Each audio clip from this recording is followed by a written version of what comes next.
Olá, está no ar Direito em Foco, programa de debates e entrevistas de assuntos jurídicos relevantes. É um prazer ter a sua audiência. Hoje nós vamos conversar um pouquinho sobre a questão da prisão em segunda instância, que foi alvo de vários debates aí nas últimas semanas, julgamento pelo Supremo Tribunal Federal e com torcida, né? Parecia um jogo de futebol, uma final, aí como tivemos da Libertadores, né? Uns torcendo para que a prisão em segunda instância ocorresse e outros torcendo para que essa prisão somente ocorra depois do trânsito em julgado. E aí houve o julgamento, por uma margem apertada, né? Houve a decisão de que a prisão somente acontece após o trânsito em julgado, porque julgou que o artigo 283 do Código de Processo Penal é compatível com a Constituição. Bom, vamos tirar essa parte técnica por enquanto, porque esse assunto não terminou.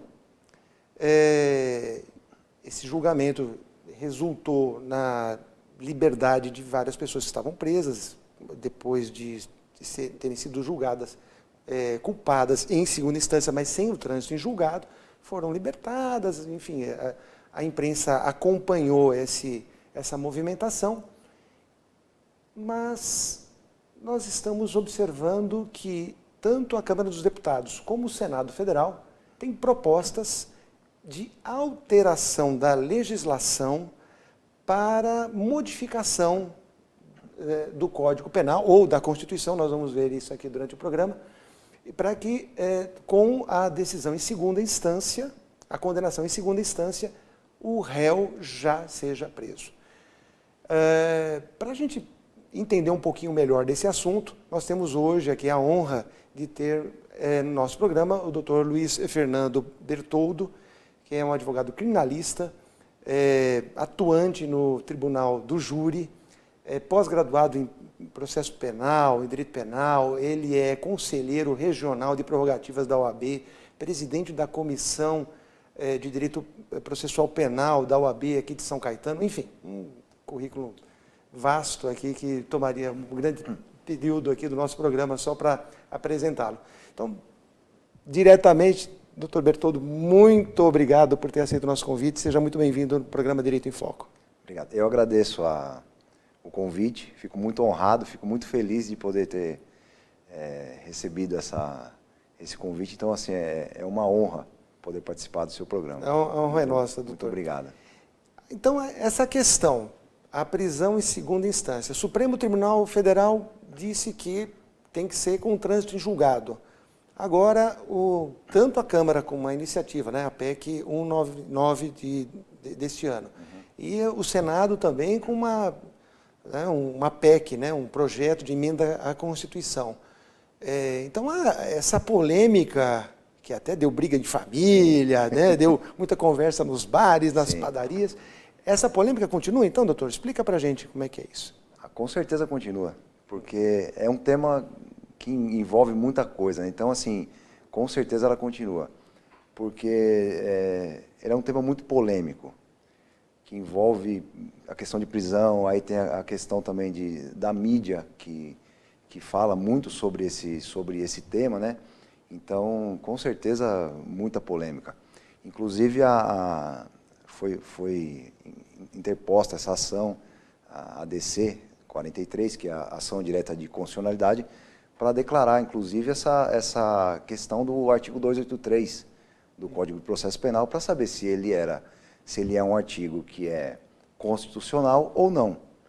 Então, assim, essa ação foi próspera, foi uma ação que, no meu modo de ver, não só como criminalista, mas eu tenho uma posição não política, a minha posição ela é uma posição jurídica, e só jurídica, não importa se vai soltar fulano ou ciclano, o que me importa é a questão jurídica.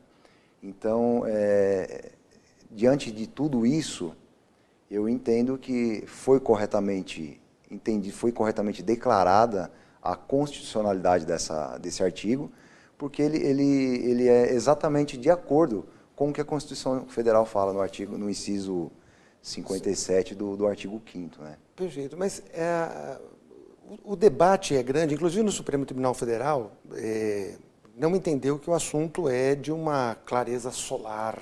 Eles entenderam que o tema realmente é polêmico já no julgamento, porque o artigo 283 do Código de Processo Penal diz que ninguém pode ser preso antes do trânsito em julgado. Sim. Só que a Constituição, lá no inciso 57 do artigo 5º, fala em que há uma presunção, ninguém será considerado culpado antes do trânsito em julgado. E a grande discussão que teve nessa situação de julgamento e que a mídia entrou também nesses debates é o seguinte: uma pessoa pode ser considerada inocente ou ter a presunção de inocência e ir presa depois de determinados requisitos. Sim. Tanto é que o próprio artigo 283 do Código de Processo Penal permite a prisão temporária, a prisão preventiva, a prisão no flagrante delito, enfim. Então, muitos da sociedade dizem o seguinte: ora, a presunção continua, porque a legitimidade de produzir provas, tudo isso continua. Sim. Só que, se houver já o julgamento em segunda instância, onde foram julgados os fatos e o direito, em duas instâncias, ele já poderia ser preso. Então, não haveria, embora o artigo 283 seja constitucional, nada impede de que, com o julgamento em segunda instância, a sentença condenatória, ele seja preso. É isso que muitos argumentam, inclusive ministros do Supremo Tribunal Federal, que julgaram pela possibilidade da prisão em segunda instância. Sim. Não há uma possibilidade jurídica, então, de que isso aconteça, doutor? Então, eu entendo, de que forma que eu entendo isso, né, como eu já havia dito, né? O artigo 283 do Código de Processo Penal ele diz o seguinte, que não, ele fala basicamente de 4 formas de prisão, que é a prisão em flagrante, a prisão preventiva, ou temporária, ou a decorrência de uma sentença penal condenatória transitada em julgado. Então, assim, o artigo ele é bem claro e a interpretação ela é a literal. No meu modo de ver, não dá muita margem para a interpretação. A interpretação que está gerando polêmica, vamos dizer assim, é do inciso 57, que diz que ninguém será considerado culpado até o trânsito em julgado da sentença penal. Inclusive, o ministro Barroso, em um dos seus argumentos, ele diz que o inciso diz o seguinte, que ninguém será considerado culpado. E ele não fala que, segundo ele, o inciso não fala de prisão, que ninguém poderá ser preso. Então, esse é o argumento daqueles esse é um argumento dele. Inclusive, ele fala que isso é um princípio, que o princípio ele pode até ser um pouco mais interpretado de uma forma mais ampla do que uma norma de lei, uma norma penal ou uma norma constitucional. Então, essa é também esse é um dos argumentos dele, né, de falar. Aí nós estamos falando da questão também da presunção de inocência, né? Nota-se que no inciso 57 não se fala em presunção de inocência, não se fala em momento algum a palavra presunção de inocência. E isso vem do artigo 8º do Pacto São José da Costa Rica, se eu não me engano, ponto 1, que aí fala de presunção de inocência, como tem força constitucional, então acaba também... Ninguém será considerado culpado, se extrai a interpretação de que ninguém será considerado culpado como uma presunção de inocência. Sim, em outras que é a palavras. mesma coisa, é a mesma coisa. Eu estou achando muito interessante as soluções que estão sendo apresentadas, né? A Câmara dos Deputados está trabalhando com uma emenda à Constituição em que muda um conceito de quando é que acontece o trânsito em julgado. Sim. Porque o trânsito julgado atualmente ocorre após sentença de primeira instância, isso é se existirem os recursos, se forem apresentados os recursos. Sentença de primeira instância, sentença no Tribunal de Justiça, Tribunal Federal, Regional Federal, Superior Tribunal de Justiça ou o Supremo Tribunal Federal. Sim. Quando não couber nenhum recurso dentro desse esquema, haverá o trânsito em julgado e o réu, se condenado, será levado à prisão. Sim. O que essa PEC está dizendo é que, após o julgamento em segunda instância, transita em julgado. Sim. Não eliminando a possibilidade de ir para o Supremo Tribunal Federal ou Superior Tribunal de Justiça através de um processo rescisório. Parece que a OAB é contra, parece que o senhor também é contra essa interpretação. Estaria ferindo a Constituição mesmo assim? Então, de certa forma estaria ferindo, até porque no direito penal a defesa ela é sagrada, vamos dizer assim. Sim. Então, assim, o direito de defesa ele é amplo. A Constituição também fala da ampla defesa e todos os recursos que ali são inerentes a ela.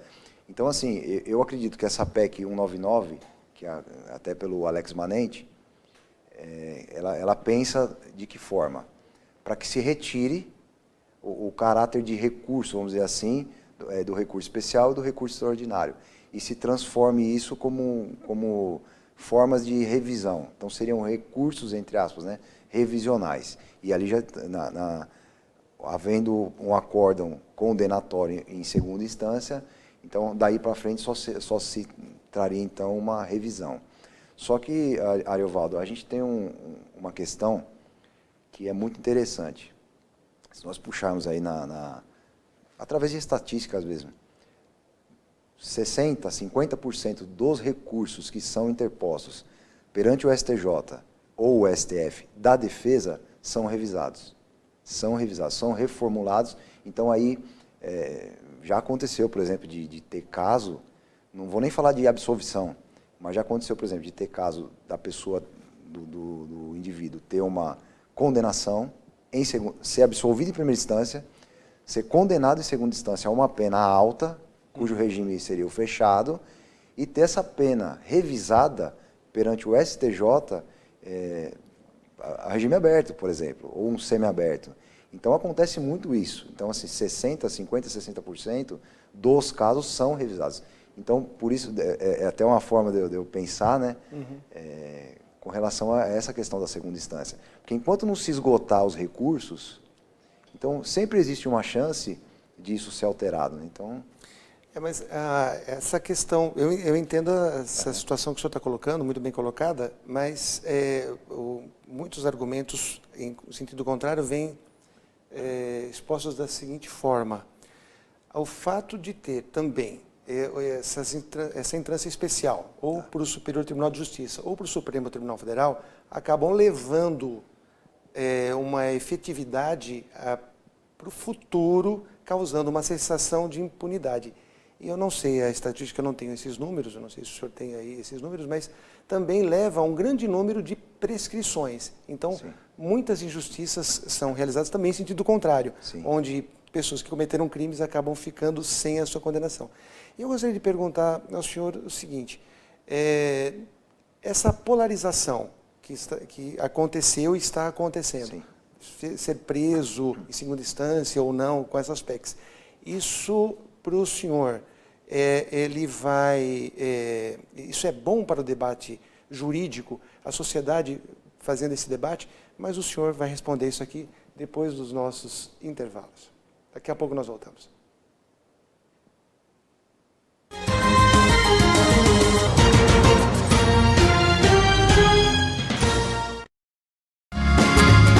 Viaje mais! Prepare-se para conhecer os mais belos lugares do planeta, de segunda a domingo em 2 horários, às 13h30 e à meia-noite, na rede NGT Canal 48 Digital e na TV Grande ABC Canal 3 NET. Agora você tem um encontro marcado com Walter Esteban no programa Viaje Mais.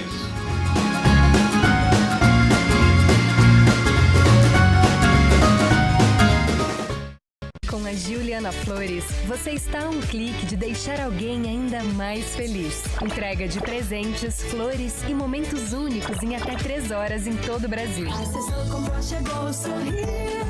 Juliana Flores. Pior que não ler jornal é ler apenas um jornal.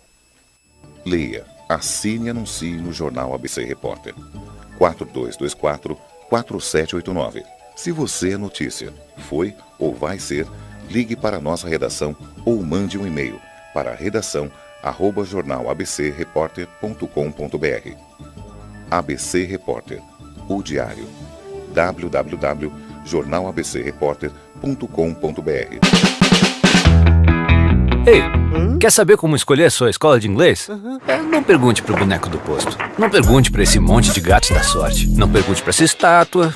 Nem pra esse cara sem boca, né? Não pergunte pra essa boneca havaiana, pra essa turminha aí ou pro rapaz dessa foto. Mas esse balão de barba vai saber, né? Nah. Pergunte pra quem já faz IASIG e faça a escolha certa. Agora no IASIG você pode falar direto com nossos alunos e pais de alunos, tirar suas dúvidas e descobrir todos os motivos para estudar inglês aqui. Fale com a gente, fale com o mundo. IASIG, você cidadão do mundo. Sejam bem-vindos ao Goiás Espetos Bar. Gente bonita, segura aí. Rodízio de espetinhos de terça a sábado a partir das 18 horas. Venha saborear mais de 30 sabores deliciosos. Espetinhos quentes, vegetarianos, espetinhos especiais, frios e doces. Sexta e sábado tem música ao vivo. Ligue no delivery agora, 4227-4229 ou no WhatsApp 98381-5068, Avenida Goiás, 182, São Caetano do Sul. Venha brindar e se divertir. Goiás Espetos Bar. Chegando, é hora de deixar os corpinhos sarados. Aqui na Emagrecentro, centro especializado em emagrecimento e estética, emagrecimento rápido, gordura localizada, celulite, flacidez, botox e muito mais. Avaliação gratuita. Agende seu horário no fone 988-253921 ou 3593-8663. Avenida Paraíso 795, São Caetano do Sul. Tratamento profissional para emagrecimento é aqui na Emagrecentro, unidade São Caetano do Sul.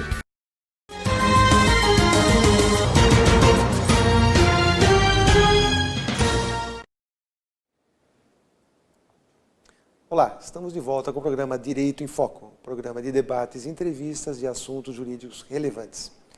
No primeiro bloco, nós tivemos aqui uma aula do Dr. Bertoldo sobre essa questão da prisão em segunda instância, os motivos pelos quais ele defende que tem que serem esgotados todas as instâncias, todas as possibilidades de defesa e somente após o trânsito em julgado, na instância especial, é que um réu condenado deve se recolher à prisão. E nós terminamos o primeiro bloco, eu perguntando ao Dr. Luiz Fernando Bertoldo se essa polarização, como é que ele entende esse acompanhamento da sociedade civil, que está quase que acompanhando como torcidas. As discussões jurídicas saíram do monopólio dos operadores do direito, dos juízes, promotores, advogados, e hoje está nas rodas de amigos, nos grupos de WhatsApp, nos grupos de Facebook e outras mídias. E essa discussão, então, tem gerado muitas brigas, brigas entre familiares, entre amigos, entre colegas. Isso é bom, doutor? Essa discussão sobre a prisão, muitas vezes famílias não têm nenhum caso concreto ali no seu meio e estão discutindo sobre a prisão em segunda instância. Como é que o senhor, como advogado criminalista, especialista nisso, está vendo essa discussão sobre a prisão em segunda instância e agora com as duas casas brigando entre si pelo protagonismo dessa PEC? Como é que o senhor vê essa situação da sociedade tão agregada a esses assuntos jurídicos como esse? Então, eu acho interessante, eu acho que é muito importante que a sociedade ela se intere sobre assuntos jurídicos e políticos. Então, nunca se falou tanto em política, nunca se falou tanto, por exemplo, em STF, como hoje se fala. A gente até estava conversando, há 20 anos atrás a gente não sabia nem quem que era o ministro, por exemplo, do STF. Hoje, um cidadão comum, qualquer cidadão sabe o nome de pelo menos uns 3. Você fala em Gilmar Mendes, ele já sabe quem é, você fala... Então as pessoas sabem pelo menos o nome de uns 3. Então eu acho muito interessante que a sociedade converse sobre isso, sem brigar, porque brigar também não leva a nada, A briga e a discussão tem que ser no campo das ideias, sempre no campo das ideias, com respeito, com muito respeito, de ideias divergentes, acho que tem que ter o respeito, Mas é muito interessante. Eu acredito que isso traz um avanço para a sociedade, para que possa também saber o que está acontecendo com o país, e não só juridicamente, mas também politicamente.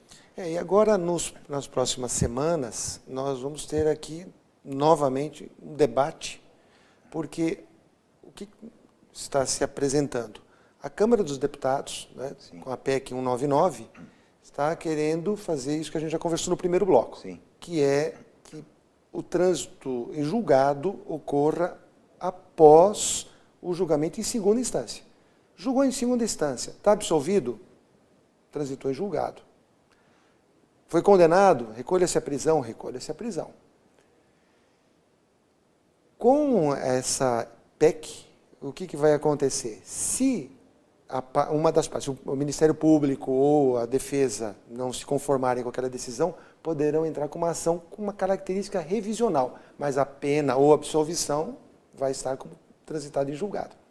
Já no Senado Federal, né, doutor Bertoldo me corrija se eu estiver errado, já no Senado Federal tem uma outra característica, querem mudar o artigo 5º da Constituição. E parece que isso vai dar uma grande discussão e a polêmica vai continuar, né, doutor? Porque pode mexer no artigo 5º ou não pode mexer no artigo 5º da Constituição? Na verdade, no artigo 5º, no inciso 57, que fala justamente sobre essa questão. No meu modo de ver, não pode. Não pode porque nós estamos tratando de direito individual, e direito individual é cláusula pétrea. Então, já houve até, inclusive, essa discussão de não se poder mexer no artigo 5º por ser uma cláusula pétrea, aí só no caso, então, de ser uma cláusula pétrea, aquela que não pode ser mexida. Né, uma emenda constitucional não pode mexer. Não tem essa... Então, teria que ter uma nova constituinte para que, então, aí possa ser... E não seria o caso de uma constituinte. Aí não é viável. Né? Então, pela sua sensação, essa PEC iniciada lá no Senado não tem muita chance, pela inconstitucionalidade da própria PEC. Sim. Agora, essa iniciativa da Câmara dos Deputados em alterar o momento do trânsito em julgado, essa o senhor vê como tecnicamente possível? Ela é tecnicamente possível, mas como defesa eu não vejo ela viável. Porque aí você, tendo uma nova lei que retira, por exemplo, recursos que são da defesa, cai inclusive naquilo que a gente já falou, na questão da porcentagem de recursos da defesa que são interpostos e que são revisados, né? Que são revisados e reformados perante o STJ ou o STF. Eu até conversei com o presidente da OAB aqui da nossa subseção, indaguei qual é a posição da OAB. Ele respondeu de uma forma muito clara. A OAB entende de que tem que ser com o trânsito em julgado. Se mudarmos o trânsito em julgado, essa questão técnica da OAB, por uma questão lógica, ela tem que continuar prestigiando o trânsito em julgado na segunda instância. Sim. E eu entendo que a maioria dos advogados criminalistas dizem, não, tem que ser mantidos esses recursos em segunda instância, sim, em trânsito especial. Muito bem.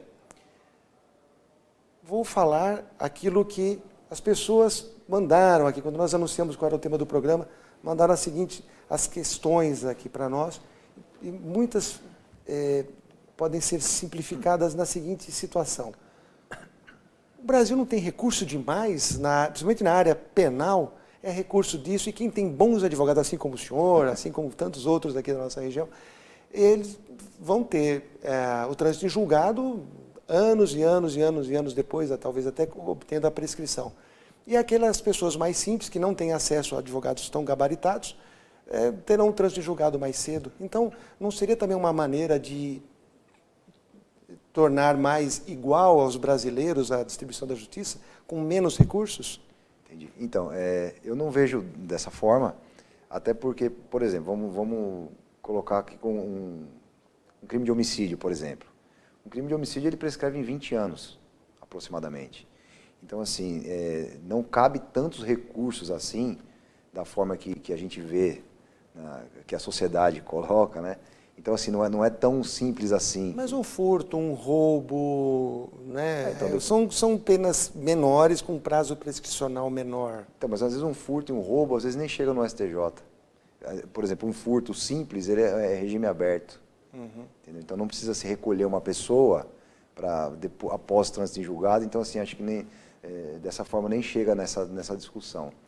Um roubo acontece, às vezes, de uma qualificadora, uma majorante e tal. Então, acaba que, por exemplo, esse caso que eu falei agora foi, inclusive, que eu dei esse exemplo, foi a questão de um roubo. Certo. Então, o regime ele foi absolvido em primeira instância, foi condenado em segunda instância a uma pena altíssima, que o regime era fechado, e aí no STJ essa pena mudou e voltou então para o regime semiaberto. Inclusive já está, né, foi corrigido uma falha que teve no Tribunal de Justiça. E era uma falha gritante, assim, que se, por exemplo, não tivesse esse recurso a mais, não teria sido corrigida, porque foi uma falha na questão da aplicação da pena.